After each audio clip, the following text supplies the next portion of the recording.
اور جب اللہ والے، اللہ کے بندے ایسے ہوتے ہیں کہ جب ان کو سامنے یہ بات آتی ہے کہ یہ چیز حرام ہے، تو چاہے وہ کتنی ہی سخت حالت میں ہوں، اللہ تعالیٰ ان کو توفیق دیتا ہے اور وہ بچتے ہیں حرام سے. اور پھر مشاہدہ یہ ہے کہ اس کے بعد اللہ تعالیٰ کی طرف سے دروازے کھلتے ہیں، ایسے کھلتے ہیں کہ یرزقہ من حیث لا یحتسب. قرآن فرماتا ہے وَمَن یتق اللہ یرزقہ من حیث لا یحتسب.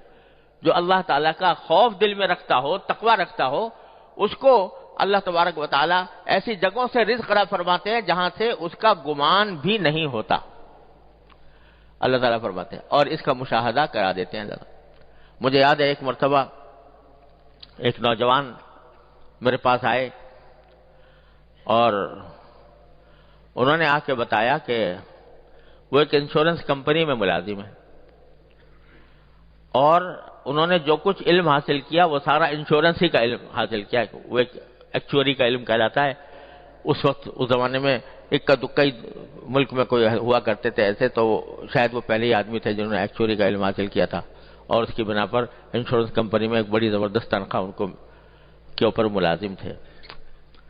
تو میرے پاس آئے تو آ کے پوچھنے لگے کہ مجھے تو پتہ نہیں تھا، مجھے بعض علماء نے بتایا کہ انشورنس کا جو کاروبار ہو رہا ہے یہ حرام ہے، تو میں آپ سے مسئلہ پوچھنے آیا ہوں حرام ہے کہ حلال ہے؟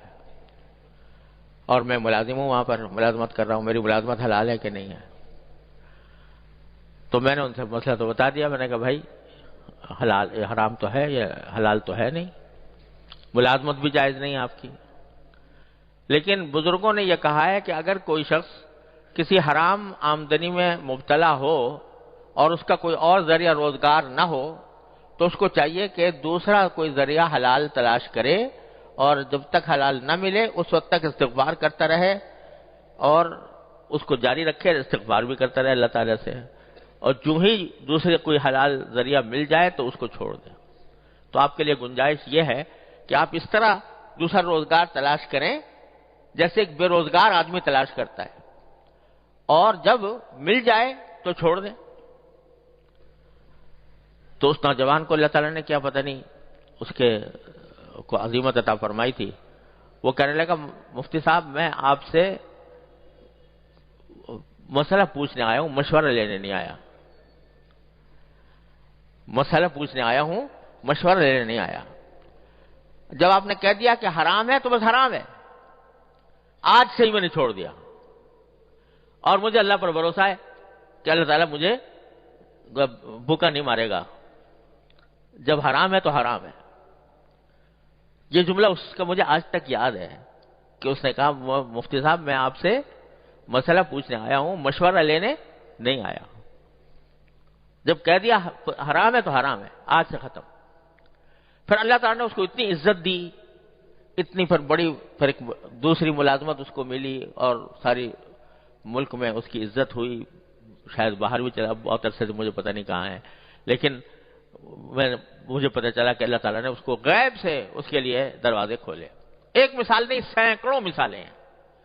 ہوتا کیا ہے کہ شروع میں انسان یہ بہکاتا ہے، شیطان یہ بہکاتا ہے کہ اگر تو نے یہ حرام کام چھوڑ دیا تو تو بھوکا مر جائے گا، تیرے لیے مشکلات کھڑی ہو جائیں گی.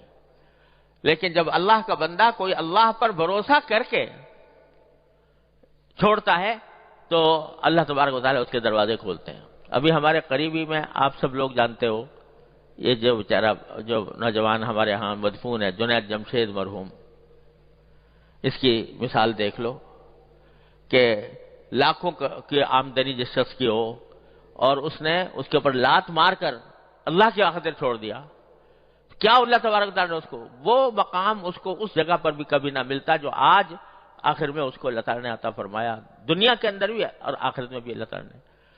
بات ساری یہ ہے کہ اللہ پر بھروسہ ہو، یہ فکر ہو کہ میں اس دنیا میں بندہ بن کے آیا ہوں، خدا بن کر نہیں آیا، میں کسی کا بندہ بن کے آیا ہوں. جب یہ فکر ایک مرتبہ دل میں بیٹھ جاتی ہے تو پھر یہ مال و دولت وغیرہ جو کچھ بھی ہیں یہ سب ہیچ در ہیچ ہو جاتے ہیں. پھر اصل فکر انسان کی یہ ہوتی ہے کہ مرنے کے بعد کیا ہوگا، اگلے لمحے کچھ پتہ نہیں میری موت کب آ جائے، اگلے لمحے میں دنیا سے رخصت ہو سکتا ہوں، بیٹھے بیٹھے جا سکتا ہوں اور آنکھوں سے مناظر دیکھتا ہوں کہ لوگ بیٹھے بیٹھے دنیا سے رخصت ہو گئے، مرنے کے بعد کیا ہونے والا ہے؟ تو یہ جو در حقیقت یہ جو مال کی محبت ہے یہ بخل پیدا کرتی ہے۔ مال کی محبت ہے جو انسان کو سخاوت کے اعلیٰ وصف سے روکتی ہے۔ مال کی محبت ہے جو انسان کو بسا اوقات گناہوں میں مبتلا کرتی ہے۔ سمجھ رہا ہے وہ کہ میں مال بٹور رہا ہوں، حقیقت میں وہ آگ کے انگارے سے میٹ رہا ہوں۔